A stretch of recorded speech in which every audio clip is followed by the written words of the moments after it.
If you have a tree in your backyard that you want to cut down, and you have an axe, if every day you pick up that axe and you go to that tree and you swing 5 times with that axe to hit that tree, put the axe down.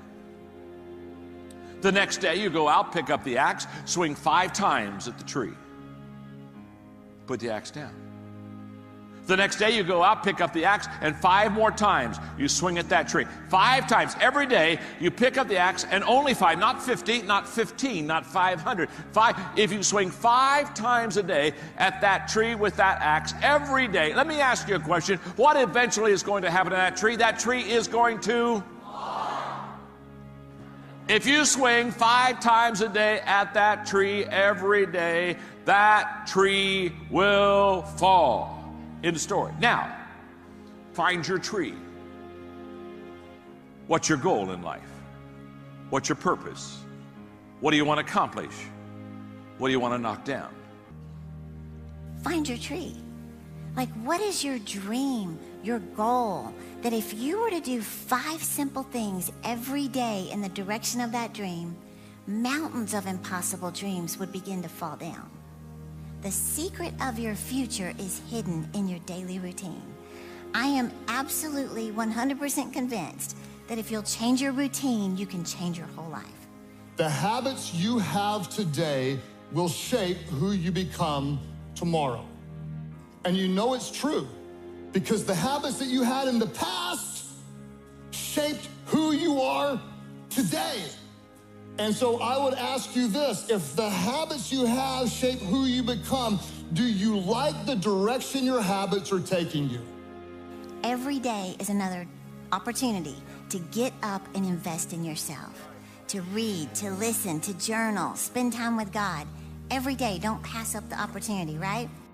The choices you make every day, that is what you are in the mirror today.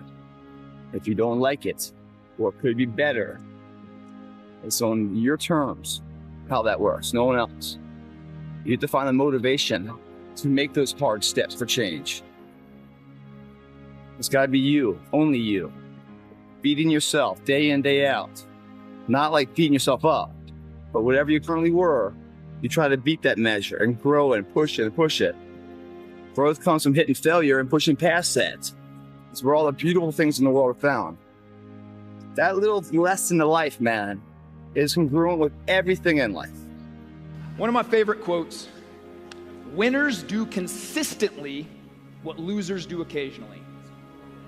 Winners do consistently what losers are going to do occasionally. And I frame in my mind, man, when those hard days come, good.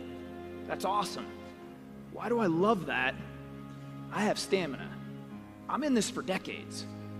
Most people aren't. When it gets hard, when that friction comes, they quit.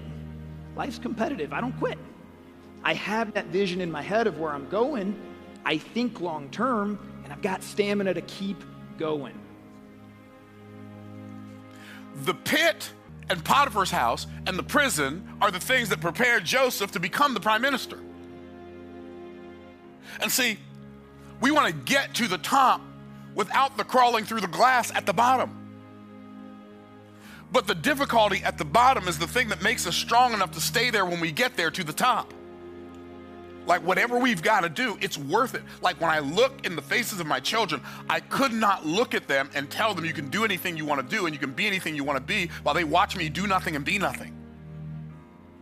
And people say, what do you do for a living? That's a really lame question. What do you do for a living? Let me ask you a more valuable question, if I may. What do you do while you're living? What do you do while you're living? Because most people do something for a living and do nothing while they're living. And you put as much time and attention into your dreams as you do your fears. So many people think all day long on what they're scared of. All that attention, all that energy going into the possibility of failure. When I win something, when I go after something, when I put the work in and achieve it, why don't we think that way? We're always thinking about losing something, something being taken from us, trying to maintain what we have. Why do we think that way? Why are we always thinking about the fears, the worst case scenario? All we do is put all that energy in there. Why don't we put the energy into the dreams that can be?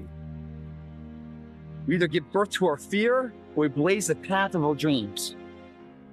You're either living your dreams or living your fears, one or the other. And which one are you giving the most time to? Well, I think one reason people don't change their lives is because they don't think they can. All of us have had people in our lives at some point in our lives in the past tell us that we are not enough, something enough. Not tall enough, not short enough, not pretty enough, don't sing good enough, don't dance good enough, not smart enough, not strong enough, not coordinated enough. You are not enough. We've all heard it. Because that has never been the message that God has given you. In fact, you are enough for the assignment for which he created you. And that's all that matters. If I could give you a gift, and I can't, but if I could, I would give you the gift to believe in your ability to change your life. Because I know you can. What the enemy wants to speak to you is that you are not enough. You don't have the gifts. You don't have the experience. You don't have the wisdom. You don't have the talent. That dream that's in your soul, you don't have what it takes for that dream. I know deep inside of your heart, you hear that same voice. You hear that same lie. You are not enough. God should choose somebody else for this dream. And what the enemy is doing in discouragement is he is trying to prevent you from laying the next brick down on the wall that God has called you to build. If he can get you to not invest in your kids, if he can get you to not use your gifts that is going to bear fruit in your 50s, your 60s, your 70s, so that faithfulness that is required, as Galatians chapter 6 verse 9 says, do not give up in doing good. For if you do not give up at the proper time, you will bear fruit. You will reap a harvest. If you don't like what you're reaping, change what you're sowing. Where are you going to be 5 years from now? What's your marriage going to be like? Your kids, your financial situation, your leadership, your life, your company, your business, your witness. Well, small, smart choices plus consistency plus time equals a radical difference. If you don't like what you're reaping, change what you're sowing. Yes, it takes discipline, but the pain of discipline is less than the pain of regret. One of the saddest things is to come to the end of life and wonder what we could have become. What if I wouldn't have let those people talk me out of my miracle? Where would I be? What if I would have distanced myself from those friends causing me to compromise? What if I'd have taken that step of faith in my career and not played it safe all the time? You don't have to wonder. You can start right now. It is not too late to become all God's created you to be. The question is, how bad do you want it?